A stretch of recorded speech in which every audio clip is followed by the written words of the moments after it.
요한복음 20장 11절에서 18절 말씀.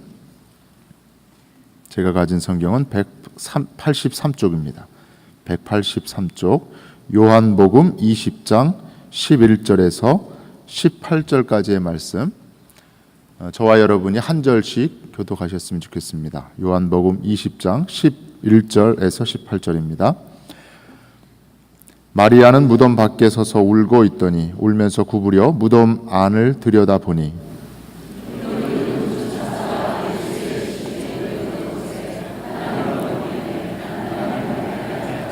천사들이 이르되 여자여 어찌하여 우느냐 이르되 사람들이 내 주님을 옮겨다가 어디 두었는지 내가 알지 못함이니이다.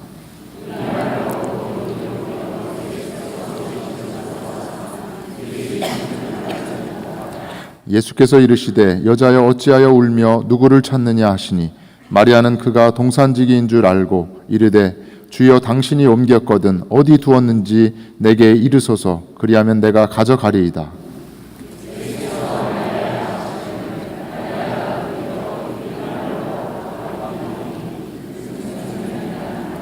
예수께서 이르시되 나를 붙들지 말라. 내가 아직 아버지께로 올라가지 아니하였노라.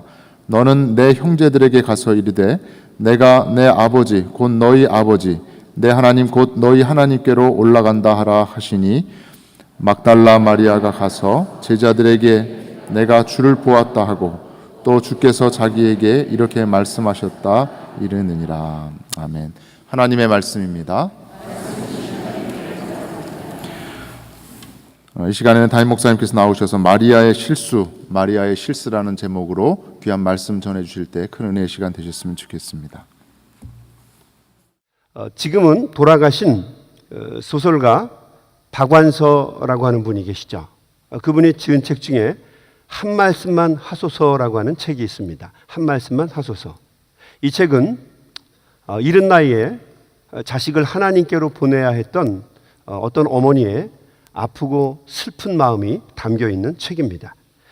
애끓는 슬픔과 고통을 카톨릭의 잡지였던 생활성서라고 하는 책의 수풀 형식으로 1년 동안 기고한 글인데 이것을 모아서 한 권의 책으로 냈습니다. 그 책이 한 말씀만 하소서라고 하는 책이에요. 남편을 잃고 같은 해에 사랑하는 아들도 잃게 됩니다. 책을 넘길 때마다 한 장 한 장 그 페이지 속에 자식을 가슴에 묻고 오열하는 슬픈 어머니 박완서 선생의 안타까운 마음이 농도 짙게 그 페이지 속에 배어 있습니다. 젊은 자식을 먼저 보내고 어미라고 하는 것이 아직도 구차한 목숨을 붙잡고 생명을 부지하고 살아갑니다. 하루에도 수십 번씩 절벽으로 몸을 던져서 죽고 싶은 마음이 간절한데 저녁이 되면 꼬르륵 꼬르륵 거리는 그 배고픈 소리를 들으면서 수저를 찾아서 음식물을 목구멍에 넘기는 자기 자신을 보면서 너무 혐오스럽고 진절머리가 날 정도로 싫다라고 이야기를 합니다. 글 중에 이런 글이 있어요. 원태야 원태야 내 아들 원태야, 이 세상에 내가 없다니 이것이 정말이냐. 하나님 당신도 너무하십니다. 그 아이는 이 세상에 태어난 지 25년 5개월밖에 되지 않는 아이입니다. 한 번도 문제를 일으킨 적이 없는 아이입니다. 청동기처럼 단단한 다리와 매달리고 싶은 어깨와 짙은 눈썹과 오똑한 코 그리고 익산스러운 입을 가지고 있는 준수한 청년이었습니다. 그 아이는 할 일이 많은 젊은 의사였습니다. 그런데 주님, 그 아이를 데려가시다니요. 하나님, 당신도 실수를 하시는군요. 아들을 잃은 어머니의 절망적인 푸념도 나오고 반항도 나오고 강한 항변도 나옵니다. 그 와중에 어떻게든지 자기 자신을 다스려 보려고 하는 신앙인의 슬픈 고뇌도 담겨 있는 책입니다. 매일 눈물과 수면제로 하루하루를 견디어냅니다. 쉽게 목숨을 끊을 것 같은데도 끊지 못하는 무능하고 연약하고 처량한 자신의 모습을 이 어머니는 이 책에 기록하고 있습니다. 철저한 절망 속에서 이 박완서 선생은 하나님에게 이렇게 얘기합니다. 한 말씀만 해달라는 거죠. 한 말씀만. 내가 우리 죽은 아들 다시 살려달라고 하나님한테 떼쓰지 않을 테니까 한 말씀만 해달라는 거예요. 도무지 이해할 수 없는 하나님의 정치, 내가 이해할 수 있도록, 납득이 가도록 딱 한마디만 해달라고 부탁을 하고 있는 것입니다. 한 말씀만 하옵소서. 자식을 잃은 이 어머니에게 더 이상 푸른 하늘은 존재하지 않습니다. 잿빛 회색 하늘만이 존재할 뿐입니다. 이 슬픈 어머니에게 세상은 더 이상 아름답지 않습니다. 새소리도 들리지 않습니다. 답답함만 있을 뿐입니다. 사랑하는 사람을 잃은 사람들의 마음이 대부분 다 이럴 것입니다. 한국은 요즘에 세월호 인양과 시신 발굴의 문제를 놓고 아주 굉장히 어수선한 분위기입니다. 거기에 사드 배치하는 문제, 또 북한에서 지금 핵무기를 시험하느냐 마느냐, 또 이 문제 때문에 미국에서는 항공모함까지 보내서 한반도를 에워싸고 있고 초긴장 상태에 있습니다. 3년 전에 자신의 사랑하는 아들과 딸들을 그 깊은 물속에 수장해야만 했던 슬픈 아버지 어머니의 마음이 아마 그런 마음이었을 거예요. 오늘 우리가 읽은 이 본문의 말씀에도 보면 새벽 미명에 사랑하는 사람을 잃은 아픔과 절망을 가지고 무덤을 향해서 달려가고 있는 한 여인이 등장합니다. 안식구 첫날 이른 아침 아직 어두울 때에 막달라 마리아가 무덤에 와서 돌이 무덤에서 옮겨간 것을 보더라. 이른 아침 아직 어두울 때, 다른 말로 얘기하면 새벽 미명이라는 말입니다. 이 새벽 미명이라고 하는 것은 밤의 어두움과 새벽의 광명이 만나는 시간 지점입니다.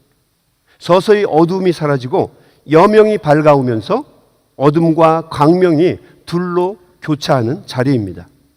다른 말로 얘기하면 아픈 과거와 현재의 희망이 만나는 자리가 바로 새벽 미명입니다. 이 2시간의 경계선상에 마리아라고 하는 한 여인이 서서 눈물을 흘리고 있습니다. 오늘 본문의 말씀 한번 같이 볼까요? 11절 말씀. 마리아는 무덤 밖에 서서 울고 있더니 울면서 굽으려 무덤 속을 들여다 보았다. 마리아가 누구입니까? 만약 예수님 생전에 예수님으로부터 가장 많은 사랑과 은혜를 입은 딱 한 사람을 골라라라고 얘기한다면 그것은 무조건 마리아여야만 합니다. 전하는 말에 의하면 그녀는 7 귀신 들린 여인이었어요. 7 귀신 들렸다라고 하는 이 말은 귀신을 7마리 데리고 있다는 얘기가 아니라 7이라고 하는 숫자는 완전수예요. 완전히 미친 여자입니다. 한국말로 아주 적절하게 표현하는 한 단어가 있기는 한데 부활절부터 여러분의 욕을 먹을 필요는 없을 것 같아요. 완전히 정신이 나간 여자. 많은 사람들이 천하게 여기는 삶을 살던 여자. 여러분 얼마나 삶이 어렵고 고달프고 힘이 들었으면 정신줄을 놓아버렸겠어요. 세상에 희망이 없는 여자, 소망이 완전히 끊겨버린 이 여자. 이 여자에게 세상은 어둡지만 않고 신명나는, 한번 살아볼 만한 가치가 있는 세상이라고 하는 것을 깨닫게 해주신 분이 바로 예수 그리스도입니다. 새로운 인생을 열어주신 분, 그분이 예수님이세요. 그래서 마리아에게 있어서 적어도 예수님은 그녀의 인생의 전부입니다. 그녀가 살아있는 이유이기도 하고 그녀가 생명을 계속 유지하고 있는 삶의 목적이기도 합니다. 그를 영화롭게 하는 것입니다. 그런데 그분께서, 그 소중한 그분께서 이틀 전에 십자가를 지시고 고통을 받으시다가 골고다라고 하는 곳에서 돌아가셨어요. 죽으셨습니다. 그리고 무덤에 장사되었습니다. 그녀의 인생에 다시 갑자기 어두운 그늘이 드리우게 된 것입니다. 이제 마리아에게 남은 소망이 있다고 한다면 그녀는 예수님의 시신이라도 붙잡고 그 시신이 썩지 않도록 모략을 부어서 자신의 품에 오래도록 가지고 싶은 것이 그녀의 마지막 남은 꿈이었을 거예요. 그러나 관습에 따라서 안식일 날에는 움직일 수가 없었기 때문에 그녀는 이틀 동안 가슴을 조이면서 빨리 날이 새기를 기다리면서 시꺼먼 이틀 동안의 절망의 시간을 보내게 됩니다. 그리고 새벽 미명에 달려가게 됩니다. 미친 듯이 무덤으로 달려가게 됩니다. 그런데 놀라운 광경이 벌어졌죠. 무덤의 문은 열려 있었고 예수님의 시신은 찾을 수가 없었습니다. 누군가가 예수님의 시신을 가져간 것이 틀림없습니다.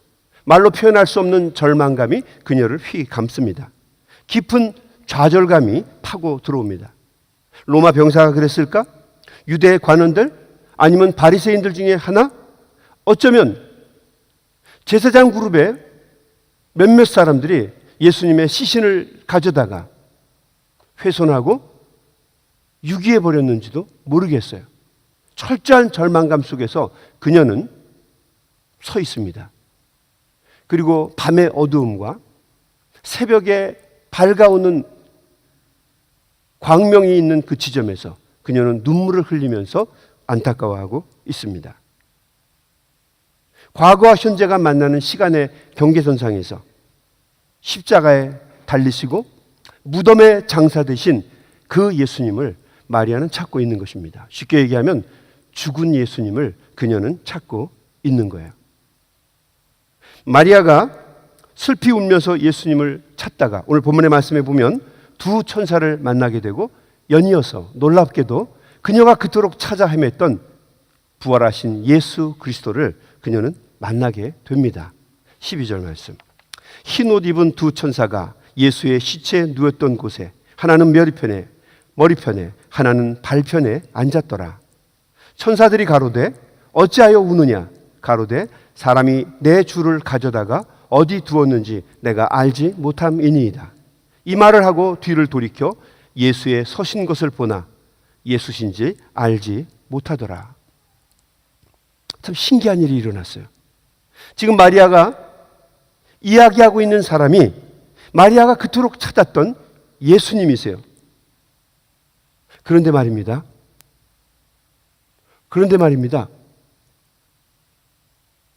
이 마리아가 예수님을 알지 못하는 거예요. 그토록 사랑하는 사람이었고 오매불망 보고 싶은 분이었는데 지금 그분을 보면서도 그녀는 예수님이 부활하신 예수님인 것을 알지 못하는 거예요. 예수의 서신 것을 보나 예수신지 알지 못하더라. 이것은 마치 누가복음 24장에 나오는 엠마오로 내려가고 있던 두 제자의 경험과 똑같습니다. 글로바라고 하는 제자, 그리고 이름이 알려져 있지 않은 또 다른 제자가 낙심하고 좌절해서 예루살렘에서 엠마오 도상으로 내려가다가 예수님을 만난 것과 똑같은 일이에요. 그들도 예수님과 만나서 대화를 나누고 예수님과 함께 이야기를 하는데 예수님이 바로 자기들이 그렇게 찾고 사랑했던 예수님이라고 하는 것을 알지 못합니다. 왜 그랬을까요? 왜 알지 못했을까요? 어떤 성서학자들은 이렇게 얘기합니다. 예수님이 다른 모습으로 부활했기 때문이다. 또 어떤 사람은 예수님이 영체로 부활했기 때문이다. 우리와 같은 모습이 아니라 환하게 빛나는 발광체의 몸으로 부활하셔서 제자들이 몰라본 것이다라고 이야기를 합니다. 그러나 그렇게만 말할 수도 없어요. 15절 말씀에 보면 마리아가 이 예수님을 뭐라고 얘기합니까? 동산지기인 줄 알았다라고 하는 것입니다. 동산지기로 착각했다는 거예요. 예수께서 가라사대 여자여 어찌하여 울며 누구를 찾느냐 하시니 마리아는 그가 동산지기인 줄로 알았다라고 기록이 되어 있어요. 예수께서 영적인 존재로 부활하셨기 때문에 마리아가 몰라보았다? 그거는 말도 안 되는 얘기죠. 동산지기로 알았다는 거예요. 동산지기는 평범한 비루하고 남루한 옷을 입은 노동자에 불과해요. 그러니까 마리아가 예수님을 몰라본 것은 더 근본적인 문제가 있는 겁니다. 모습이 바뀌었다기보다는 근본적인 마리아가 예수님을 알아보지 못하는 이유가 있어요. 그것은 무엇인가? 그것은 예수는 이미 죽었다라고 하는 그녀의 고정관념 때문입니다. 예수는 죽었다라고 하는 그녀의 전이해가 예수님을 보면서도 그분이 바로 자신이 사랑했던 예수 그리스도가 부활하신 것이라고 하는 것을 깨닫지 못하는 것입니다. 마리아는 다른 남자 제자들이 다 도망갔을 때 도망가지 않고 끝까지 남아서 예수님이 십자가에 달려 죽는 것을 눈으로 명백하게 목도했던 여인입니다. 그리고 그 예수님께서 붕대에 감겨서, 세마포에 감겨서 무덤 속에 안치되는 것을 눈으로 똑똑하게 보았던 사람이에요. 그래서 예수님은 이틀 전에 죽었다라고 하는 분명한 과거 순간에 대한 인식이 있어요. 십자가에 달려 죽으셨고 무덤에 장사되었다라고 하는 것을 그녀는 알고 있어요. 그녀는 과거의 시간에 사로잡혀 있습니다. 그녀는 더 이상 예수님이 이 현재에 존재하지 않는다라고 하는 생각을 가지고 있어요. 그녀의 너무도 분명한 이 이해가 예수님을 바라보는 것을 막는 장애물이 됩니다. 과거는 경험된 것이기 때문에 확실합니다. 미래는 아직 경험되지 않은 것이기 때문에 불확실합니다. 그래서 사람들은 항상 확실한 과거를 붙잡고 살아갑니다. 과거를 기준으로 생각하고 과거를 기준으로 판단을 합니다. 마태복음이나 누가복음에 보면 천사가 마리아에게 그분은 다시 살아나셨다라고 분명하게 이야기를 하지만 그래도 믿지 않습니다. 왜 그렇습니까? 마리아는 예수님이 돌아가시는 모습을 분명히 보았습니다. 그리고 무덤에 장사되는 모습을 너무도 명백하게 눈으로 목도했어요. 그래서 자신의 눈앞에 예수님이 다시 살아나셨어도 그녀는 믿을 수가 없는 것입니다. 여러분, 사람의 그 인식의 벽이라고 하는 게 얼마나 높고 얼마나 두꺼운지 어떤 사실이 일어났다라고 판단을 하게 되면 그때부터는 보아도 보지 못하고 들어도 듣지 못하고 만져도 느끼지 못하는 것이 사람입니다. 그게 생각의 저주예요. 어떤 생각이 사로잡히게 되면 모르는 거예요. 아무것도 모르는 거예요. 우리 안경을 쓰시는 분들은 아마 알 거예요. 분명히 자기가 안경을 썼는데도 불구하고 내가 안경을 쓰지 않았다라고 생각을 하면 찾습니다. 그죠? 찾아요. 안경을 막 찾아요. 당신 못 찾아? 안경 찾아. 당신 얼굴에 쓰고 있잖아. 그러면서 뭐라고 얘기합니까? 쑥스러우니까 뭐라고 얘기해요? 그래서 이렇게 잘 보이는구나. 분명히 안경을 썼는데도 불구하고 침대 밑에 들어갔나? 그리고 침대 밑을 이렇게 뒤려보다가 벽에 딱 부딪혀서 안경을 깨트려 먹는 거예요. 지금 제 얘기하고 있는 겁니다. 제 얘기. 안경을 깨트려 먹어요. 그 인식이라고 하는 게 그렇게 무서워요. 자기가 가지고 있는 생각, 그 생각에 한번 갇히게 되면 모르는 거예요. 딴 생각을 하고 있으니까 분명히 내가 받았는데도 불구하고 나중에 안 받았다고 얘기합니다. 딴 사람하고 이야기하고 있을 때 누가 지나갈 때 막 손을 흔들면서 반가워했는데도 불구하고 나중에 다시 만났을 때는 왜 지난주에 안 왔어요? 생각, 다른 생각에 사로잡히고 있으니까 눈으로 보아도 모르고 귀로 들었는데도 모르고 손과 손을 잡았는데도 모른다는 거죠. 생각에 사로잡히면 바로 그런 거예요. 마리아는 이미 예수님이 죽었다라고 하는 생각을 갖고 있으니까 거기에 고정적으로 자기의 생각을 묶어놓고 나니까 살아계신 주님이 나타났는데도 불구하고 그녀는 지금 예수님을 보지 못하는 것입니다. 마리아는 예수님이 생명의 주인이시고 언제든지 사망의 권세를 깨시고 다시 생명으로 부활하실 수 있는 분이라고 하는 것을 마리아는 놓쳐버리고 있는 것입니다. 왜냐하면 그녀는 예수님이 돌아가시는 장면을 분명히 눈으로 보았기 때문이에요. 귀로 사람들이 통곡하는 소리를 들었고 오열하는 소리들을 들었습니다. 오감으로 그녀는 분명히 예수님이 죽은 것을 확인했습니다. 인식의 한계에 사로잡힌 것입니다. 마리아는 현재의 땅에 두 다리를 딛고 서 있으면서도 여전히 과거의 생각에 사로잡히고 있는 것입니다. 예수의 십자가의 죽음의 순간, 아직도 고난주간에 갇혀 있는 거예요. 그녀는 현재 부활하신 예수님을 눈으로 보면서도 보지 못하고 있는 것입니다. 마리아는 예수님께서 마리아야 왜 울고 있느냐, 누구를 찾느냐라고 물으실 때까지 예수님은 미래에 다시 부활하실 수 있는 분이라고 하는 사실을 철저하게 놓쳐버리는 실수를 범하고 있는 것입니다. 마리아는 부활하신 생명의 주님 앞에서 여전히 그녀는 과거에 죽어버린 예수님을 찾고 있습니다. 마리아는 예수님을 과거 완료형의 인물로 만들어 버린 거예요. 죽어버린 예수, 이미 죽음이라고 하는 것에 묻혀서 박제품이 되어버린 예수를 그녀는 가지고 있는 것입니다. 누구를 찾느냐? 예수님의 이 물음 속에는 어쩌면 예수님의 이런 호소가 있는지 모르겠어요. 나는 죽은 예수가 아니다. 나는 사망의 권세에 묻혀 있을 존재가 아니다. 나는 다시 살아났고 현재와 미래를 주관하는 생명의 주인이다라고 하는 주님의 마음이 담겨 있을 거예요. 누구를 찾느냐? 왜 죽은 사람 가운데서도 나를 찾느냐? 나는 살았고 오늘을 주관하고 내일을 주관하는 사람이다라고 이야기를 하고 계신 것입니다. 여러분, 우리는 어떻습니까? 우리도 신앙생활하면서 살아가면서 예수님을 과거에 나타나셨던 하나님으로 고정시켜 버릴 때가 많이 있어요. 이제 현재의 순간에는 더 이상 역사할 수 없는 무력하고 무능한 하나님으로 이해할 때가 굉장히 많이 있다는 거죠. 알게 모르게 우리는 이런 실수를 해요. 입술로는 주님을 믿는다고 얘기합니다. 많은 사람들과 같이 모여서 신앙의 활동을 합니다. 예배를 드리고 찬양을 부르고 또 예수님을 심지어 고백하기까지 합니다. 그런데 그 예수님이 생명으로 다시 사셔서 나의 삶 속에 함께 하시고 나의 미래를 바꾸어 가실 생명의 주인이라고 하는 것에 있어서는 굉장히 무지하고 무능하고 무력한 것이 우리들의 모습일 때가 많이 있습니다. 여러분, 이제 깨어나십시오. 이제 달리 생각하십시오. 우리는 그렇게 예수님을 믿어서는 안 됩니다. 왜냐하면 예수님은 죽음의 권세와 사망의 세력을 이기시고 부활하셔서 산자들의 첫 열매가 되셨고 오늘 내 인생의 삶 속에 개입하셔서 내 인생의 고삐를 단단히 주시고 나를 이끌어 가시는 생명의 주인이시기 때문입니다. 아멘.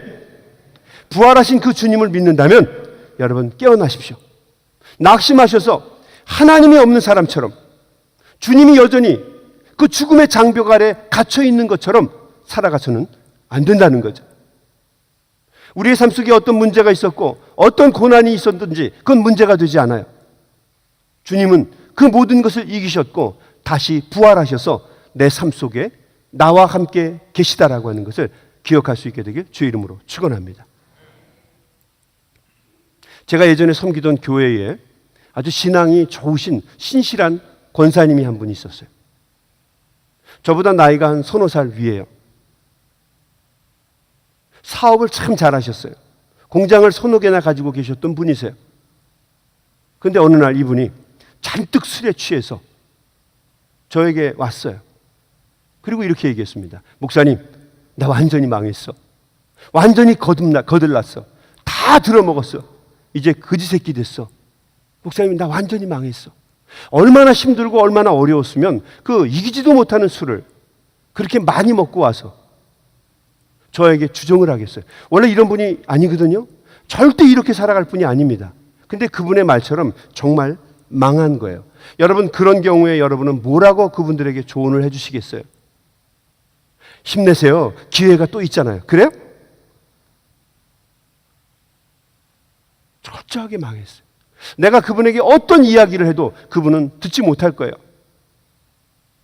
어떤 이야기를 해도 어쩌면 그 사람은 나를 찾아왔다는 사실조차도 생각하지 못할지 몰라요. 저는 그분에게 이렇게 이야기를 했어요.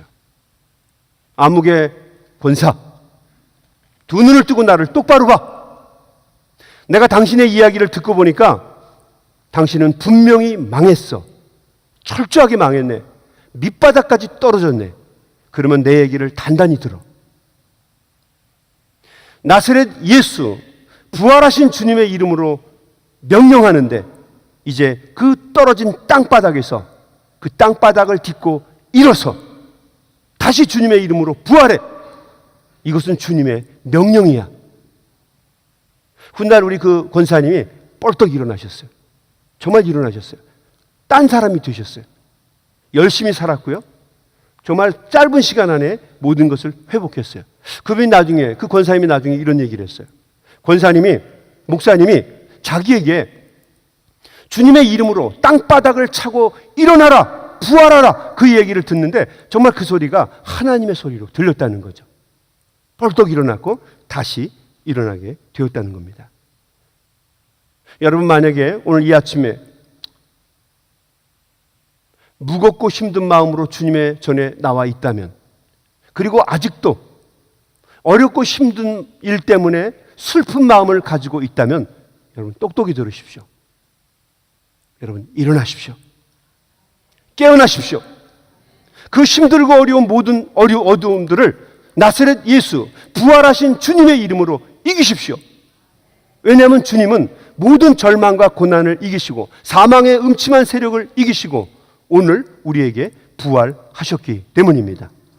주님은 생명의 주인이시고 우리 사랑하는 성도들이 고난과 역경 가운데서 파묻혀서 어렵게 사는 것을 원하지 않으세요. 주님은 다시 생명으로 부활하셨고 우리의 삶에 함께 계시고 우리에게 그 생명을 공급해 주실 줄로 믿습니다. 해피 이스터. 기도하겠습니다.